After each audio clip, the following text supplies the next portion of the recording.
जय हिंद साथियों। आज 4 दिसंबर है और 4 दिसंबर को आप जानते हैं नौसेना दिवस के रूप में मनाया जाता है। भारत में 3 टाइप की फोर्सेज काम करती हैं। पहला होता है इंडियन आर्मी जो थल सेना होता है, जो जमीन पे लड़ाई करती है। एक होता है वायु सेना जो आसमान में युद्ध करते हैं, और तीसरा होता है नौसेना।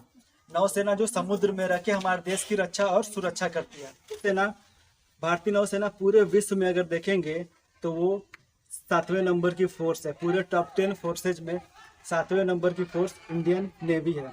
अच्छा, यहाँ पे एक चीज आप कंफ्यूज मत होइएगा, जल सेना, नौसेना और इंडियन नेवी ये तीनों एक ही शब्द होता है, एक ही चीज के लिए यूज किया जाता है।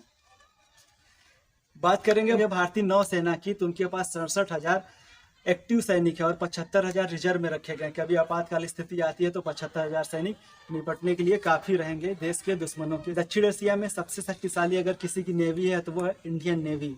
आपके मन में भी एक चीज आ रहा होगा कि 4 दिसंबर को ही क्यों भारतीय नौसेना दिवस के रूप में मनाया जाता, और दिन क्यों नहीं, 5 को, 6 को, 10 को क्यों नहीं मनाया जाता। तो इसके पीछे एक छोटी सी स्टोरी और एक हर चीज के पीछे रीजन होता है, तो इसके पीछे भी एक रीजन है। 1971 में जब पाकिस्तान अपने देश में अत्याचार कर रहा था, पूर्वी पाकिस्तान में, आज के बांग्लादेश में, तो उस समय 3 दिसंबर को भारतीय सेना ने युद्ध को छेड़ दिया। वहाँ के लोगों को बचाने के लिए पाकिस्तान के खिलाफ युद्ध को छेड़ दिया। लेकिन उसके बदले में पाकिस्तान की जो वायु सेना थी वो भारतीय क्षेत्र में, भारतीय सीमा में घुसकर, भारतीय टेरिटरी में घुसकर पाकिस्तान की वायु सेना हमला करने लगी थी। उसके बदले में भारतीय नौसेना ने एक ऑपरेशन लॉन्च किया जिसका नाम था ऑपरेशन ट्राइडेंट।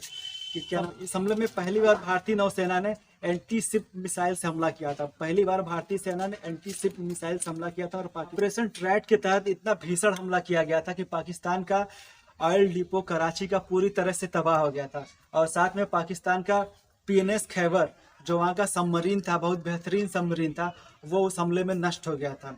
इसी के साथ भारतीय सेना थी उस दिन जीत गई थी। इसलिए आज के दिन 4 दिसंबर को ही भारतीय नौसेना ऑपरेशन ट्राइडेंट, ऑपरेशन इतना सीक्रेट था कि मात्र 90 मिनट का ये ऑपरेशन था।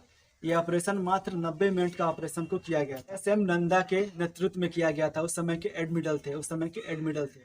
जब ये ऑपरेशन कंप्लीट हुआ तो भारतीय सैनिकों को उन्होंने कोड वर्ड में जवाब दिया। क्या मैसेज किए वॉकी टॉकी पे? उन्होंने for pigeon happy in the rejoining कह के उन्होंने वॉकी टॉकी पे भारतीय सेना को संदेश दिया। और साथ ही भारतीय सेना उस दिन युद्ध जीत जाती है। इसलिए आज के दिन से ही नौसेना दिवस के रूप में मनाया जाता है। आप शिवाजी को तो जानते होंगे, शिवाजी को ही भारतीय नेवी का पिता कहा जाता। शिवाजी को भारतीय नेवी का पिता कहा जाता। उस समय कहा जाता कि 17वीं शताब्दी में उनके पास 5,000 नौ सैनिक थे और 60 जहाजों पर नियंत्रण था उनका, और इस तरह वो भारत की रक्षा और सुरक्षा किया करते थे। इसलिए उनको भारत में नेवी का पिता कहा जाता है। दूसरा, जो भारतीय नेवी से इंटरेस्टिंग बात बताएं, भारतीय जो कमांडोज हैं मार्कोस, भारतीय जो नौसेना के कमांडो मार्कोस, वो पूरी दुनिया में फेमस है। उनकी तुलना अमेरिकी सील कमांडो से की जाती है जो लादेन को मारे थे। मार्कोस जब 26/11 हमला हुआ था उस समय वो लोग नजर आए थे। वो दुनिया के सबसे खतरनाक फोर्सेस में से, खतरनाक कमांडो में से एक होते हैं मार्कोस कमांडो। सेना का जो सर्वोच्च होता है वो राष्ट्रपति होता है।